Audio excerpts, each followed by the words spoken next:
ramp. So the deadline's been extended through Tuesday, another 24 hours. Steve Witkoff was at the White House today.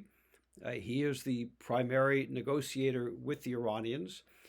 President Trump made it very clear that the Iranians are having a great deal of difficulty communicating amongst themselves to get back to our proposals, to the U.S. proposals. But what they've said tonight that I've saw, they had 10 counter proposals. I can tell you from the perspective of the U.S. and the Trump White House, these are dead on arrival. They are non-starters. It's not going to work.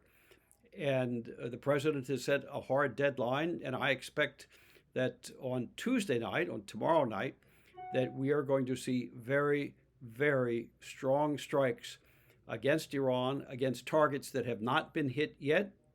Not clear whether it will be power plants and bridges, as the president has said, but they will be very strong strikes and against targets that the Iranians are not suspecting.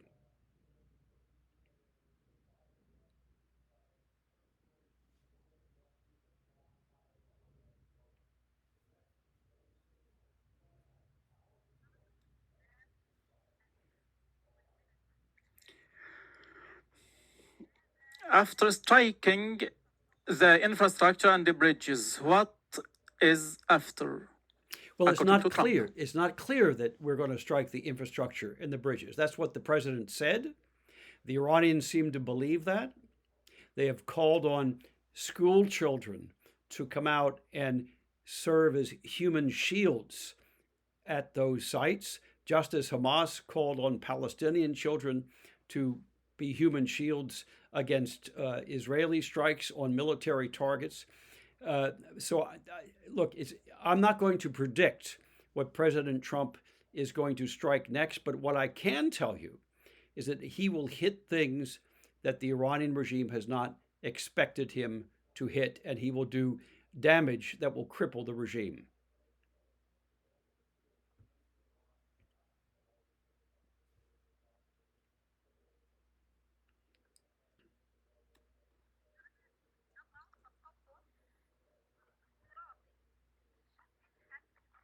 Let's now imagine the shape and range of of these strikes. Is it limited or comprehensive structure? It's Destruction. it's much more extensive than what we have seen so far.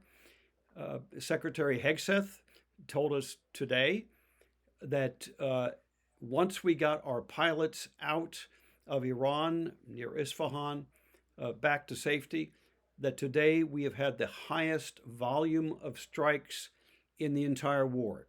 So in 37 days, today was the highest volume of strikes. And he said tomorrow it will be again higher than it was today. So what I can say from what American officials are telling us is that we will be relentless. The American strikes will be relentless. We will hit military targets. We will hit dual use targets. And dual use means, for example, the Mobarake steel plant. I tracked that 30 years ago as an investigative reporter when it was first being built by companies in Italy in particular, but other countries as well. And it was being built for the Iranian military. Yes, they made steel for civilian projects, but it had been contracted by the military for the military to make missiles and other things. So we will hit manufacturing plants that will do tremendous damage to the Iranian economy, but especially to the military economy and to their military production. That's what I expect to see.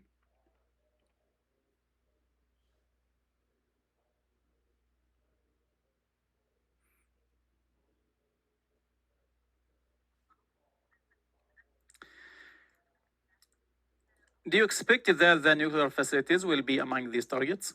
Do I expect what? The nuclear facilities Uh, among the target bank? we hit the nuclear facilities in June of 2025 extensively, and the U.S. is watching that very, very carefully to see if the Revolutionary Guards goes back into those facilities. We know that they continue to have that 460 kilograms of highly enriched uranium. Our eyes are on it. The U.S. is watching that very, very closely. The president has made that very clear. We will not end the war before we know what happens to that highly enriched uranium. It doesn't mean that we have to strike those facilities today, tomorrow, or next week, but we will not end the war until it's clear what happens to that stockpile.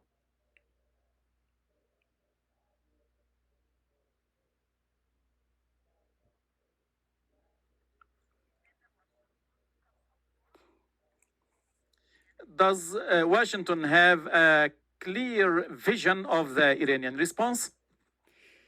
Look, I think the U.S. military and the CIA has been spending an awful lot of time, 20 years, 30 years, imagining how the Iranian regime, the Revolutionary Guards, would respond to these strikes. I think it's well understood that this is an insurgent regime. They believe that they are an insurgency fighting against the West. They will go to ground the way that the Revolutionary Guards has done. They've dug in, they've made tunnels, they're going to caves, they're going to mosques, they're going to schools, they're putting their military assets into civilian places. We understand that. I think the U.S. military understands that very, very well. And what I've seen, there's been a great deal of care in the targets that have been selected. There have been very few civilian casualties, even according to the Iranians. I think they've said there have been fewer than 2,000 casualties on their side so far in the war, and most of those are Revolutionary Guards and Basijis. So the U.S. has been very, very careful in the kind of targets that they've hit.